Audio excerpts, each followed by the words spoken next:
เจริญพรสาธุชนญาติโยมทุกท่านวันนี้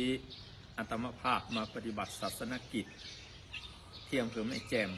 มาเป็นประธานเจริญพระพุทธมนต์ในโอกาสที่พระบาทสมเด็จพระวชิรเกล้าเจ้าอยู่หัว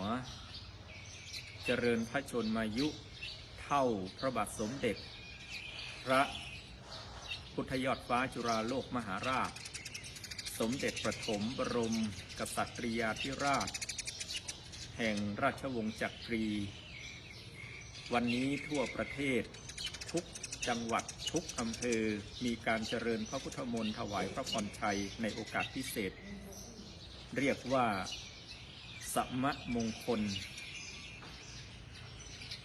สาธุชนทั้งหลายพระพุทธเจ้าของเรานั้นประสูติในตระกูลกษัตริย์เมื่อพระองค์ตรัสรู้แล้วพระองค์เผยแพร่พระพุทธศาสนาทั่วชมพูทวีปมีกษัตริย์และผู้นำแม้ไม่ใช่สถาบันกษัตริย์ก็หันมานับถือพระพุทธศาสนา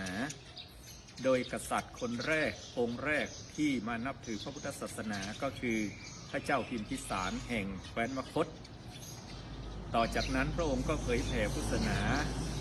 ไปในเมืองโกศลพระเจ้าเกษณทิโกศลแม้แต่กบิลพัสอันเป็นบ้านเกิด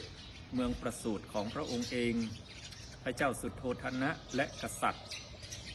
ทุกเมืองก็หันมานับถือพระพุทธศาสนาบางเมืองที่ไม่ปกครองด้วยระบบกษัตริย์แต่เป็นการปกครองด้วยสามัคคีธรรมโดยกษัตริย์ทั้งหลายมีความสามัคคีเลือกหัวหน้าผู้นำขึ้นมาปกครองอย่างเช่นไวสาลีก็ดีกุสินาราก็ดีก็หันมานับถือพระพุทธศาสนาเปลี่ยนจากยุทธพิชัยการเอาชนะกันด้วยอาวุธยุทโธปกรณ์มาเป็นธรรมพิชัยชนะกันด้วยธรรมะหลักคำสอนในพระพุทธศาสนาหลังจากที่พระองค์เสด็จดับขันธปรินิพพานแล้วกษัตริย์และผู้นำยุคหลังๆก็นำเอาพระพุทธศาสนามาเป็นหลักชัยในการดำเนินชีวิตเช่นพระเจ้าอโศกมหาราชหลังจากที่พระพุทธเจ้าเสด็จดับขันธปรินิพพานแล้ว300 ปีได้ทำตติยสังคายนาคือการรวบรวมพระธรรมวินัยครั้งที่3หลังจากนั้นก็ส่งสมณทูตไปเผยแผ่พุทธศาสนาทั่วโลกและสายหนึ่งมีพระโสนอุตระเป็นประธานเป็นหัวหน้าได้เดินทางมาเผยแผ่พุทธศาสนาในเมืองไทยซึ่งสมัยนั้นเรียกว่าสุวรรณภูมิก็คือบริเวณเมืองไทยเมืองพม่าก็รับเอาพุทธศาสนามาเป็นหลักชัยในการดำเนินชีวิตจึงกล่าวได้ว่าพระพุทธศาสนานั้นนั่งอยู่ในหัวใจของผู้นำไม่ว่าจะเป็นกษัตริย์หรือเป็นระบบใดๆก็แล้วแต่และรวมถึงประชาชนทั้งหลายด้วยเหตุนี้เราท่านทั้งหลายควรใช้ศาสนาคือใช้หลักธรรมคำสอนให้เกิดประโยชน์ในการดำเนินชีวิต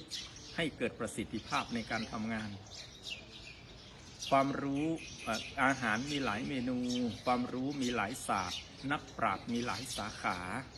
เก่งคนละอย่างชำนาญคนละด้านไม่ว่าจะเก่งด้านใดชำนาญด้านไหน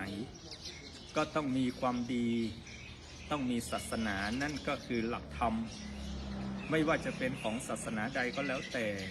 นำมาใช้ให้เกิดประโยชน์ในการดำเนินชีวิตใช้ให้เกิดประสิทธิภาพในการทำงานวันนี้อากาศที่อำเภอแม่แจ่มหนาวเย็น9 องศาต่ำ10เมื่อวานนั้น8 องศาอากาศน้ำแข็งที่ว่าเย็นใสก็สู้น้ำใจที่เย็นฉ่ำของมนุษย์เราไม่ได้น้ำใจที่เย็นฉ่ำก็ด้วยหลักธรรมแห่งพระศาสนาก็ขออำนวยอวยพรให้สาธุชนญาติโยมทุกท่านจงมีแต่ความสุขความเจริญด้วยกันทุกท่านทุกคนเทอญ